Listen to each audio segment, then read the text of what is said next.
Oke guys, welcome back to Daily Charting with Toshi, di mana kita akan daily chart your favorite cryptocurrencies. Oke, dalam 24 jam terakhir, cryptocurrency market lanjut lagi turun sebesar 1,21%. Dengan total market cap mencapai di 1,65 triliun US dollars. Nah, kita bisa lihat Bitcoin sekarang ada di angka 35.900-an. Kemarin di daerah 36.000. Kemarinnya lagi di daerah 37.000. Artinya apa? Terus membuat lower low, lower low, dan lower low. Ya. Nah, itu adalah penurunan sebesar 1,45% dalam 24 jam terakhir. Ethereum di 2.600-an dengan penurunan sebesar 2,47%. Lalu BNB, dia justru uniknya malah meningkat tipis sebesar 0,62%. Ya. Untuk XRP turun sebesar 1,62%. Solana turun sebesar 2,83%. Cardano turun lagi sebesar 1,23% dan seterusnya. Ya, jadi rata-rata turun 1%, 2%, paling beberapa ada yang sedikit anomali seperti Luna turun 5%, tapi rata-rata sekitar gitu 1-2%. Nah, kalau kita lihat untuk daily close dari Bitcoin ya kita bisa lihat not good ya. Dia kembali close lagi di bawah dari daily close sebelumnya. Ya, untuk kemarin dia close di daerah 36.500-an. Kemarin dia close atau jam 7 pagi tadi tepatnya ya, dia close di 36.000 lebih $8. Ya, jadi terus ke bawah. Jadi kemungkinan besar untuk sampai retest ke daerah 35.000 cukup besar tentunya ya. Nah, jadi untuk sekarang kita bisa lihat ya secara garis besarnya it's not looking too good. Ya, dan untuk indeks dolar sendiri ya kita coba cek ya. Untuk indeks dolar kembali dia masih cukup kuat ya kalau kita cek ya. Walaupun nggak naik banyak ya, tapi masih cukup kuat di sini ya. Dia ada retest sedikit ke 103 kemarin, tetapi masih bertahan di sini ya, price range antara 103 sampai 104. Nah, kita lihat nih ya, apakah akan naik lagi dan nembus daerah sini atau tidak? Karena kalau sampai dia nembus dari sini, ada kemungkinan dia akan mengejar sampai bisa ke 108 atau arguably ya bisa antara di 104 sampai 108 ya. Dan otomatis apabila ini terjadi dan masuk ke price range di sini, ya cryptocurrency akan lanjut lagi turun. Ya, atau bukan cuma cryptocurrency tapi risk on asset. Ya, sekali lagi gue ingatkan, ini bukan hanya cryptocurrency saja. Kita bisa lihat indeks saham di Amerika Serikat seperti Dow Jones ya. Lalu seperti apalagi S&P 500, lalu Nasdaq semuanya turun. Ya, dan bahkan bisa kita bilang untuk Nasdaq, S&P dan ini sudah membuat lower low di makro ya. Makronya dia sudah lower low. Untuk BTC minimal ya, minimal dia masih ada support di daerah sini 35 ya. Tapi kalau seandainya ini sudah tembus juga ya sudah sama nasibnya dengan beberapa indeks saham Amerika Serikat ya. Jadi kurang lebih seperti itu dan tentunya ya untuk bull support band masih jauh di atas ya. Bull support band masih di atas 40 ribuan. Jadi kayaknya nggak perlu kita bahas dulu ya. Untuk sekarang yang perlu kita perhatikan adalah beberapa struktur ini 35.000 dan daerah 29 ribuan atau kita bulatkan ke 30.000 ya. Dua daerah ini menjadi cukup vital ya karena kalau seandainya sudah tembus 35.000 itu menunjukkan bahwa struktur yang kemarin kita bentuk dari awal tahun sampai sekarang itu jebol ya. Tentunya itu pertanda yang bearish ya. Nah, kalau sampai dia retest ke daerah 30 ribuan atau tepatnya 29.700-an, artinya dia kembali lagi retest di summer low ya, alias ya kita ingat mini bear market yang terjadi dari bulan Mei sampai Juli 2021 ya. Kalau retest lagi ke situ ya otomatis ya itu menjadi sangat penentuan ya, apabila dia lanjut lagi kemungkinan besar bisa sampai masuk ke winter dan mengejar MA 200 di weekly ya. Ya, baik lagi ya kita harus selalu siap dengan semua senarionya. Dan bisa dibilang untuk the Fed selama inflasi mereka masih belum terkontrol, ya kemungkinan besar mereka akan terus menaikkan interest rate. Sampai berapa persen? Ya banyak yang argue ya. Ada yang bilang cuma sampai 2%-an, ada yang bilang sampai 3%, ada yang bilang nih bahkan bisa sampai seperti tahun 80-an yang mencapai sampai nyaris 20% ya. Kalau sampai seperti itu ya otomatis semua risk on asset akan hancur berkeping-keping ya. Dan masuknya semua akan ke bear market. Tapi saat interest rate sudah mulai, bukan interest rate, tapi saat inflasi nanti sudah mulai terkontrol, biasanya itu adalah tempat terbaik untuk akumulasi. Ya, jadi ya masanya kita ini bukan dukun, kita nggak tahu kapan inflasi bisa terkontrol, ya karena market sangat kompleks, ya ekonomi sangat kompleks. Jadi yang kita bisa lakukan adalah apa? Ya hanya averaging saja di tempat-tempat atau di support-support yang cukup kuat. Itu adalah satu strategi yang menurut gua ya foolproof ya, karena tinggal kita lihat di mana, kita tinggal charting sederhana. Selama kita terus memasukkan atau kita terus averaging ya di aset-aset yang kita suka, ya terutama Bitcoin dan Ethereum, ya in the long run tuh 1, 2, sampai 5, bahkan 10 tahun ke depan, ya, rata-rata kita akan profitable. Oke, sebelum kita lanjut, kita bahas dulu berita baik dari Bybit. Ya, sepertinya Bybit peka dan tahu banyak dari kita mulai sudah kehabisan peluru untuk terus averaging. Maka dari itu dia push satu promo baru, yaitu cashback kilat, ya. Di mana deposit 50 USD kita bisa dapatkan 50 USD ekstra. Dan ini berlaku dari tanggal 27 April sampai 10 Juni. Jadi masih cukup lama promonya ya. Cukup daftar, deposit, dan trade untuk memenangkan total hadiah senilai 55.000 USD dan 3 PS5. Ya, caranya seperti apa? Ada macam-macam. Yang pertama, ini adalah cara yang paling mudah ya. Hanya daftar dan kita bisa raih bonus USDT senilai $5. Dan ini hanya untuk pengguna baru ya. 1.000 pengguna pertama yang mendaftarkan diri setelah periode kampanye dimulai, masing-masing akan mendapatkan bonus USDT senilai $5. Dan tentunya KYC level 1 diperlukan. Dan ini berlaku hanya di Bybit di Indonesia, Thailand, Malaysia, dan Filipina saja. Jadi hanya untuk Asia Tenggara. Bagi kalian yang mungkin di luar dari situ, ya ini tidak berlaku tentunya ya. Yang kedua, depositkan jumlah berapapun, raih keuntungan 2 kali lipat. Hanya untuk pengguna yang belum melakukan deposit pertamanya. Ya, jadi buat yang ini nggak apa-apa, lu udah punya akun sebelumnya, tapi kalau belum pernah deposit, nah lu bisa mengikuti yang kedua ini ya. Jadi 1.000 deposan pertama yang mendepositkan lebih dari 10 USD akan menerima bonus USDT ekstra bernilai sama dengan deposit pertama mereka, maksimum di $50. Maka dari itu, ya, lo deposit $50 bisa mendapatkan $50 ekstra, ya. Dan ini tentunya perlu lagi KYC level 1, ya, dan pengguna tidak boleh melakukan penarikan dalam 20 hari pertama setelah bonus keluar, ya. Dan yang ketiga, trade dan menangkan PS5. Nah, ini hanya untuk trader yang belum melakukan perdagangan pertama, ya. Trade lebih dari $10 di spot atau futures untuk mengikuti undian berhadiah 3 PS5. Nah, ini KYC tidak diperlukan. Ya, jadi kurang lebih seperti itu. Quite simple dan mungkin cukup berguna bagi kita yang sudah mulai kehabisan peluru. Untuk syarat dan ketentuan, kalian boleh coba cek sendiri ya. Ini kalau kalian mau post juga boleh. Kalau kalian sudah cocok dengan syarat dan ketentuannya, dan gua sarankan baca dulu ya. Kalau sudah cocok, baru kalian ikuti programnya. Karena ingat, ini programnya masih cukup lama ya, sampai tanggal 10 Juni 2022. Jadi kurang lebih seperti itu berita baik dari Bybit. Kita lanjut lagi sekarang. Oke, dan kita balik lagi ke Bitcoin. Untuk sekarang kita bisa lihat bahwa targetnya cukup jelas, yaitu adalah retest 35.000. Hanya cuma beda kurang dari 1% mungkin week kemarin yang paling rendah ya.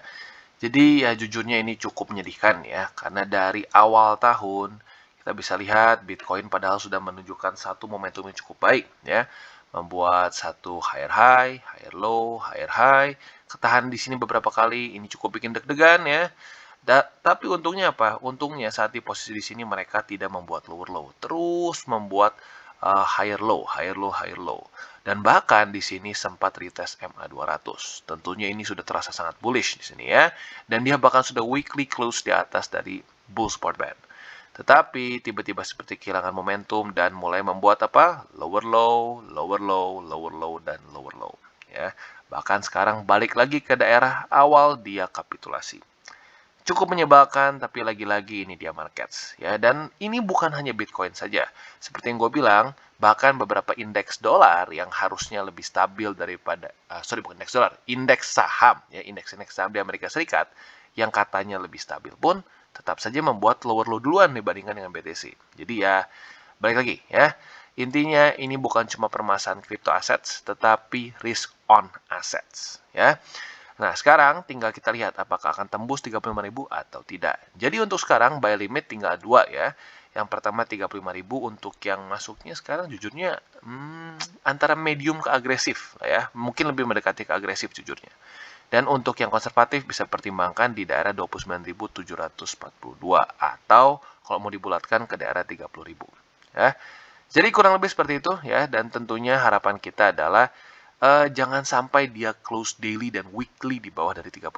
Atau simpelnya jangan sampai close di bawah daripada Juli 2021-an ya. Karena kalau sampai dia close di bawah dari sini, artinya apa? Artinya kemungkinan besar dia akan masuk ke winter dan mengejar EMA 200 weekly, alias dia reset cycle, ya. Nah, tentunya kalau seperti itu ya siap-siap. Kalau sampai reset cycle, ada possibility dia mencapai ke daerah 20 ribuan, ya, and that's not good. Ya, walaupun ya kalau lu sudah siap dengan ke situ, ya jujurnya nggak akan terlalu parah juga. Dan kalau kalian sudah tahu akan ada chance ke situ, harusnya sudah siapkan juga peluru ke sana, ya. Jadi kurang lebih seperti itu. Dan buat kalian yang ingin akumulasi BTC, lalu ingin akumulasi altcoin lain, jangan lupa juga ada link referral di bawah, ya. Gak wajib, tapi apabila lu menggunakan link referral kita, lu secara aktif membantu perkembangan dari TCI. Dan satu lagi, DCWT ini bukanlah bagi-bagi sinyal, bukan juga financial advice. Tujuannya adalah sekali lagi untuk edukasi dan membiasakan para subscriber gua untuk charting. Oke, dan selanjutnya kita masuk ke Phantom. Dan kita bisa lihat untuk Phantom, lagi-lagi dia masih mereject daerah 70 sen di sini ya.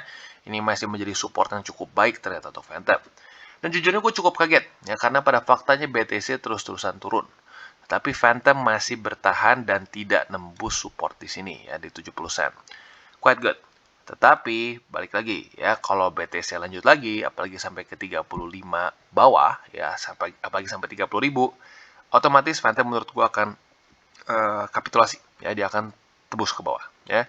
Jadi untuk sekarang sebenarnya bisa saja ya, kalian masih bisa untuk averaging. Dan sebenarnya kalau kemarin kalian sudah pasang harusnya udah kena di sini ya. Kemarin tuh soalnya sampai ke daerah 69 ya, 69 sen, berarti harusnya kena. Tapi buat kalian yang mungkin kemarin lupa pasang atau apapun itu, bisa pertimbangkan untuk high risk di daerah 70 sen. Nah, untuk yang masuknya ke konservatif mungkin bisa pasang di 57 sen ya. Jadi kurang lebih seperti itu untuk Phantom ya, dan sekali lagi kalian harus ingat saat sedang kondisi seperti ini altcoins mau tidak mau akan lebih beresiko lagi atau bahkan arguably jauh lebih beresiko lagi dibandingkan dengan BTC ya. Jadi kurang lebih seperti itu, dan kalau kita lihat di weekly-nya Phantom kembali ya masih retest lagi seperti minggu kemarin di daerah 70 senan. Moga-moga ya, semoga saja ya BTC stabil di daerah 35.000, dia menemukan support di situ, nggak perlu ke 30.000, apalagi ke 20.000. Nah, kalau seperti itu, Phantom mungkin masih punya kesempatan untuk bounce di daerah 70 sen ini, ya. Dan semoga saja bisa benar-benar terjadi seperti itu. Oke, jadi kurang lebih seperti itu untuk Phantom. Oke, dan selanjutnya kita masuk ke Cardano. Untuk Cardano, kita bisa lihat dia gagal ya mempertahankan daerah 78 sen. Padahal kemarinnya pada tanggal 5 Mei, dia bertahan di atas dari situ. Atau lebih tepatnya dia close daily tetap masih di atas dari 78 sen. Tapi kemarin kita bisa lihat dia close di berapa? 7832 ya. Berarti di bawah sedikit dari sini. Dan sekarang kita bisa lihat sayangnya ini berubah menjadi resisten untuk daerah 78 sen ya. Tapi ya oke, arguably orang mungkin bisa bilang masih tipis bang. Ya oke, kita bisa lihat pada hari ini ya. Semoga saja hari ini dia bisa reclaim lagi. Tapi kalau dari momentum BTC menurut gua highly unlikely ya. Tapi we'll never know ya, karena kita bukan dukun markets. Jadi untuk sekarang kita bisa lihat untuk averaging point Cardano hanya tinggal di satu tempat, yaitu di daerah 75 sen ya. Dan kalau kita bisa bertahan di atas dari sini, dan seperti skenario yang tadi kita bahas ya, dia bisa BTC bertahan di 35 dan mulai bisa rally lagi ke atas, mungkin Cardano bisa selamat dari sini.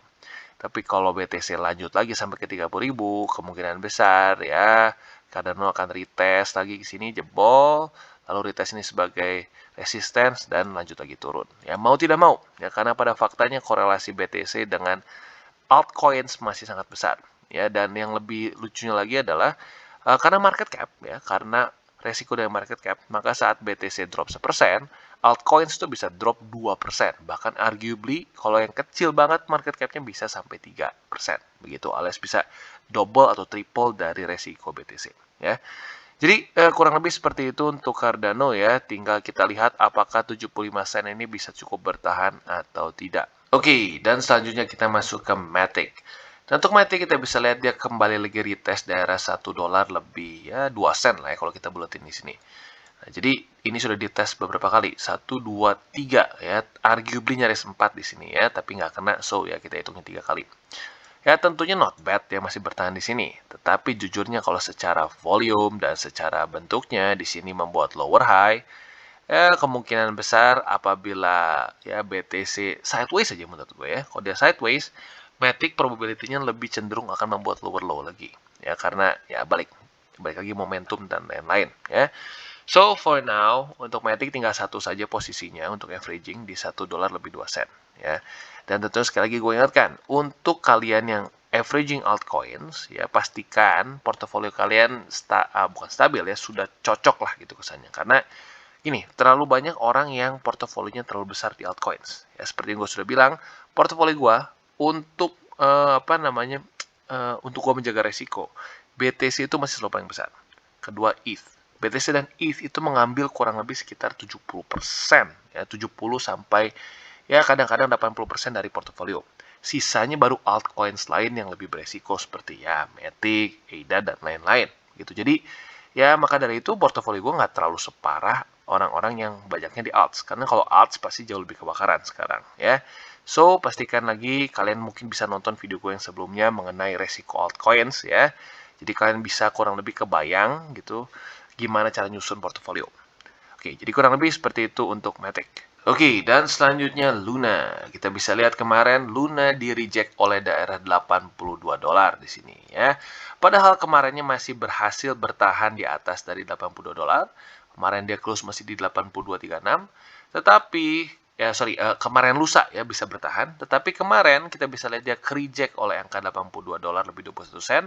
Dan malah breakdown hingga hari ini malah tembus lagi tembus lagi support di daerah $77 lebih 56 sen ya. Jadi overall kita bisa lihat momentum dari Luna luar biasa berkurang ya. RSI juga terus turun dan volume juga ya bisa lihat sendiri lah ya, volume juga not looking good. Jadi untuk sekarang yang tersisa bagi Luna adalah satu averaging point saja, yaitu daerah $75 lebih 11 sen. Arguably kalau kalian mau lebih konservatif ada sih satu lagi ya, yaitu di MA200, yaitu di $71 lebih 66 sen.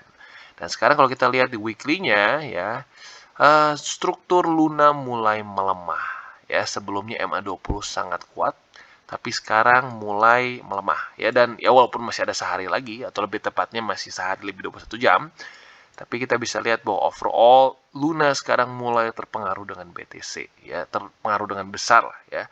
Karena sebelumnya kita tahu bahwa pada faktanya waktu BTC lagi dump, Luna malah terus lanjut naik bahkan sampai menemukan all time high di sini pada 28 Maret ya.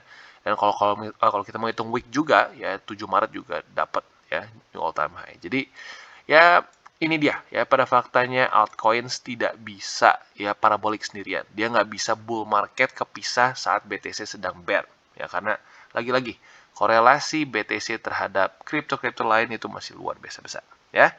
Jadi kurang lebih seperti itu untuk Luna ya. Tinggal satu lagi, arguably tinggal dua ya.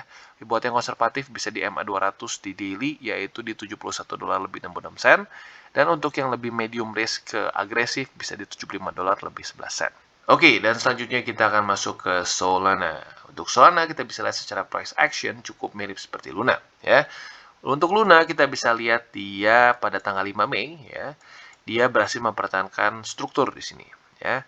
Sama-sama dengan Solana kondisinya. Dia berhasil mempertahankan struktur di $84 lebih 45 sen. Tetapi kemarin pada tanggal 6 Mei sama-sama mereka tidak kuat dan lanjut turun ke bawah ya.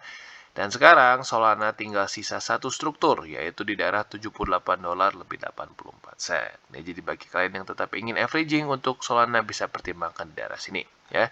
Dan bisa dibilang ini adalah satu struktur yang cukup penting ya, karena sebelumnya ini adalah harga terendah dia sejak 2022 ya, yaitu di daerah kurang lebih sekitar berapa nih ya, Pak? Ya 78 ya, sekitar 78 dolar ya. Jadi kalau sampai dia tembus lagi sampai sini ya, dia tembus dan ini berubah menjadi resisten, wah siap-siap secara struktur Solana is not looking good ya. Arguably kalau mau kita bilang ya, bisa saja kita ambil di sini. Ada kemungkinan terjadi struktur di daerah sini ya. Daerah sini. Sekitar ya 70 sen ya. Dan bahkan sekarang juga kita bisa ngomong ini ya, struktur yang terbentuk pada tanggal Maret lah ya, Maret 2022 ini ada korelasinya juga dengan struktur di sini ya. Jadi ya baik lagi ya, ini semua nggak random. Harga itu nggak berhenti sembarangan ya. Harga itu berhenti saat ada struktur yang mungkin dulunya terbentuk. Ini terbentuk pada Agustus 2021. Di sini membuat Solana terpantul. Dan ya harapan kita tentunya di sini bisa terpantul lagi. Ya, tapi just in case nggak mantul, targetnya adalah ke daerah sini ya. Jadi kalau dia gagal memantulkan harga Solana dan dia retest ke bawah, ya kemungkinan bisa sampai ke daerah 70 sen ya. Jadi kurang lebih seperti itu untuk Solana. Oke, dan selanjutnya kita masuk ke Ethereum ya. Untuk Ethereum kita bisa lihat kondisinya cukup mirip seperti Solana dan Luna ya. Bahkan even a little bit worse ya. Pada tanggal 5 Mei yang lain si Luna dan Solana masih bertahan, tapi Ethereum sudah jebol duluan. Lalu ada follow through di tanggal 6 Mei dan sekarang masih terus turun ke bawah. Ya, RSI juga terus melemah ya. Dan ya secara struktur kita bisa lihat ini sangat klasik bearish ya. High, lower low, lower high, lower low, lower high, lower low, lower high, dan lower low lagi. Ya, jadi rapi banget dia bearish. Bahkan di sini ditambah lagi ke-reject oleh MA20 di daily.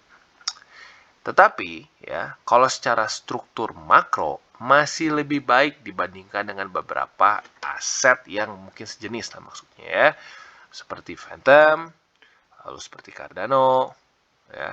Secara struktur masih lebih bertahan Ethereum.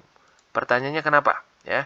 Mau tidak mau kita harus akui ya bahwa Phantom, Cardano, Polkadot, bahkan arguably Matic sekarang adalah aset-aset yang bersaing di dalam satu kolam yang sama. Itu mereka ingin membuat sebuah apa? Decentralized ya, internet lah kasarnya, walaupun arguably sedikit berbeda. Tapi itu adalah bahasa awam yang paling gampang untuk mendescribe Ethereum. Karena banyak orang yang berpikir Ethereum itu sama saja seperti BTC. No, it's very different ya. Nah, itu dia mungkin satu hal yang sangat disayangkan dalam dunia cryptocurrency. Rata-rata orang nggak tahu saat mereka beli Ethereum, beli Phantom, beli Cardano, bahkan beli BTC, they don't get why it's valuable gitu. Mereka cuma ngerasa oh ya pokoknya ini naik ya gue beli. Nah, kalau lagi naik asik, kalau lagi turun lu mulai bingung kenapa gue beli ya. Nah, itu yang sering kali terjadi terhadap orang-orang yang mungkin masih baru bahkan yang sudah tahunan di cryptocurrency. Mereka hanya pure fokus terhadap profit ya, tapi nggak mikirin kenapa mereka beli. Future-nya kenapa ini bagus dan kenapa gue mau hold untuk long term. Ya, jadi ya baik lagi buat kalian yang mungkin masih bingung kenapa BTC dan ETH itu berbeda, ya coba kalian harus research lagi ya. Gue juga pernah bahas di beberapa video gue sebelumnya, di mananya gue lupa udah cukup lama ya, kayaknya setengah tahun udah ada ya. Ya kalian boleh coba cari sendiri ya. Kenapa BTC, ETH dan lain-lain itu berbeda ya. Dan karena itu dasarnya mau tidak mau kalau kalian ingin belajar atau ingin investasi cryptocurrency for the long term, itu cara terbaik. Ya, kalau kalian hanya pure fokus dengan profit-profit saja, ujung-ujungnya pasti kalian akan tergoyahkan imannya dan cut loss. Ya, so ya untuk sekarang price action ya otomatis not looking good dan target untuk Ethereum adalah di daerah 2488 dan 2408. Ya, tinggal di dua situ saja. Jadi kurang lebih seperti itu untuk Ethereum dan semoga saja BTC bisa mulai stabil di daerah 35 ribuan. Kalau dia bisa berhasil stabil di situ, ada possibility alts bisa mulai selamat. Oke guys, jadi itu adalah akhir dari segmen DCWT kita pada hari ini. Dan jangan lupa bagi kalian yang merasakan manfaat dari segmen ini, jangan lupa untuk share ke teman-teman kalian. Dan apabila lu pengen mensupport channel kita, ya TCI, jangan lupa untuk menggunakan link referral kita di bawah. Nggak wajib ya, tetapi apabila lu menggunakan link referral kita di bawah, ada macam-macam ya, dari Bybit, Huobi, Maxi, toko kripto, dan banyak lagi ya. Ya, walaupun nggak wajib, tapi kalau menggunakan link referral kita, lu secara langsung membantu perkembangan dari TCI. Dan satu lagi, jangan lupa juga untuk join Telegram group kita, di mana kita bisa ngobrol-ngobrol santai mengenai dunia cryptocurrency secara dua arah. So, jangan lupa untuk like, subscribe, click the bell icon, and see you on the next video.